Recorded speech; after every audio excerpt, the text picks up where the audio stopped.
aí você tem tudo isso, né? Putz, a Dominatrix, né? Já me lembrou essa história toda, né? Daquele discurso do agente Smith para o Morpheus.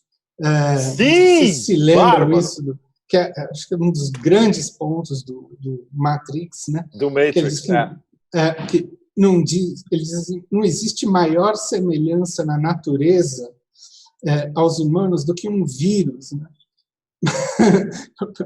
Que é um assunto também que está em grande parte lá do seu livro, mas eu acho que o vírus aqui, né, é outro, né? Ele se replica, né, como o próprio agente Smith, né? Que é uma coisa meio que eu chamo, assim, eu penso, né? Enfim, acho que eu nunca coloquei muito isso escrito, pelo menos, né? Mas é uma espécie de triunfo do narcisismo, né? Que é super bem narrado lá no Antiédipo do Deleuze e do Guattari, né? Que é quando ele... Oi. É uma das bases teóricas subliminares do livro, sem dúvida. Né? E ele diz isso, né, quando essa história da máquina de captura, né, capturou tudo, até o Estado, né, até começar a produzir um mundo à sua imagem e semelhança. Né? Esse seria, né, na minha cabeça, um novo mapa deleuziano. Eu peguei uma citação dele, porque assim, eu acho um negócio que é absolutamente inacreditável que alguém tenha falado isso, escrito isso em 1980. Dá uma olhada nisso. Ele diz assim, abre aspas. Do Antiédipo? Do Antiédipo? Não, isso já está no Mille Plateaux. Do Mille Plateaux. O que é o volume 5 aqui, que não é o mesmo Plateau que é o da edição francesa. 1980. O Mille Plateaux original saiu em 80, né? Ou em 81? 80. Aí, olha o que ele diz nesse trecho, que incrível. 80, hein, minha gente? Ainda estávamos na Guerra Fria. A máquina de guerra se encarregou do fim da ordem mundial e os estados não passam de objetos ou meios apropriados para essa nova máquina. É aí que a fórmula de Clausewitz se revira efetivamente, pois, para poder dizer que a política é a continuação da guerra por outros meios, não basta inverter as palavras como se pudesse pronunciá-las num sentido ou no outro. É preciso seguir o movimento real ao cabo do qual os Estados, tendo se apropriado de uma máquina de guerra e fazendo-o para os seus fins, desenvolvem uma máquina de guerra que se encarrega do fim, apropria-se dos Estados e assume cada vez mais funções políticas. Sem dúvida, a situação atual é desesperadora. Vimos a máquina de guerra mundial constituir-se com força cada vez maior.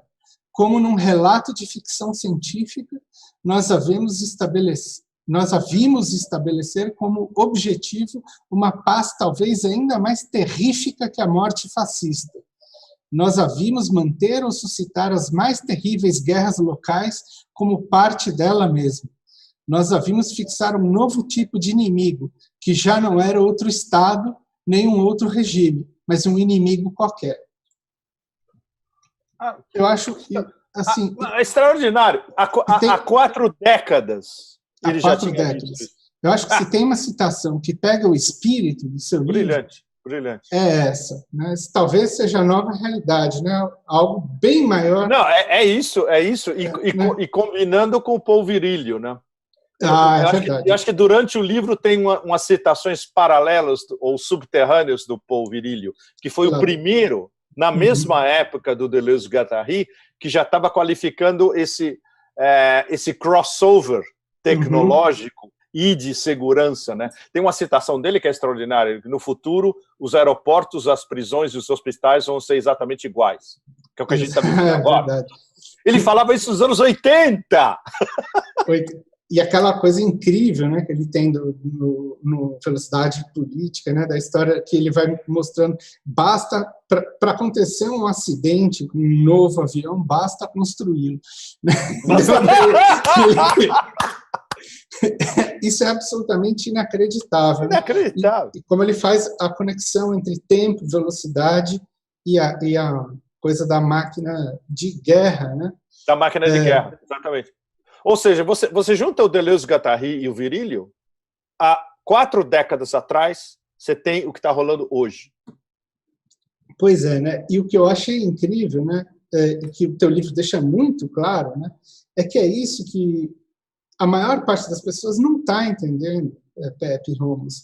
Quando a gente fala, por exemplo, da ideia ou do conceito de guerra híbrida, que isso não se resume nem às revoluções coloridas, nem aos truques comunicacionais que esses engenheiros do caos fabricam, né? Mas ela existe como uma espécie de invenção de um estado de guerra permanente, né? Quando eles falam, né, ali, nos primeiros textos, o Jim Mattis, junto com o Frank Hoffman, né, que eles falam na volta de um estado primitivo, né, é para sugerir justamente que essa guerra, né, vai se tornar uma espécie de dimensão total da vida, né?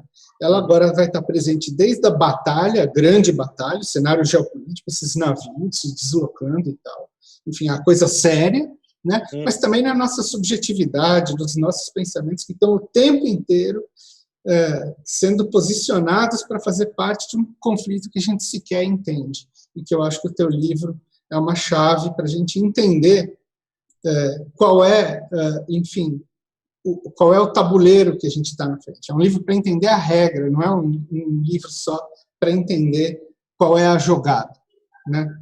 Então, eu acho que esse é um novo passo que seu livro dá com brilhantismo, né, que é mostrar, né, que uma análise que pensava o Estado como simples aparato de interesses burgueses para obliterar a luta de classes, essa análise não tem mais lugar, né? O Estado, né, essa sua burocracia profunda, assumiu um lugar tão central nas relações de produção, circulação e transformação da natureza, que ele tratou de transferir a luta de classes para uma luta de todos contra todos, né?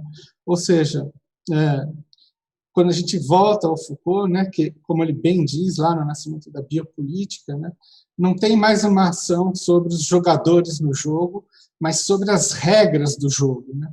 E ele fala essa outra coisa incrível, né, porque ele diz o seguinte: olha, no horizonte dessa ação, né, do poder, que ele não diz exatamente se é do Estado, enfim, esse poder dele que está em toda parte, né? Ele diz assim, até tem uma otimização dos sistemas de diferença, né? Ele diz assim, em que o terreno fica livre para processos oscilatórios, né? Em que há uma tolerância concedida aos indivíduos e às práticas minoritárias, né? Mas você não precisa mudar os atores, você muda a regra, conforme ela te convém, né? E eu fiquei pensando nessa história, né, de como se libera essa história das minorias e tal, como também o discurso, que a gente sabe muito bem a que propósito acabou servindo. É curioso, né, que toda essa coisa identitarista é tão leitora de Foucault, né, como como acaba sendo, enfim, o feitiço voltou contra o feiticeiro.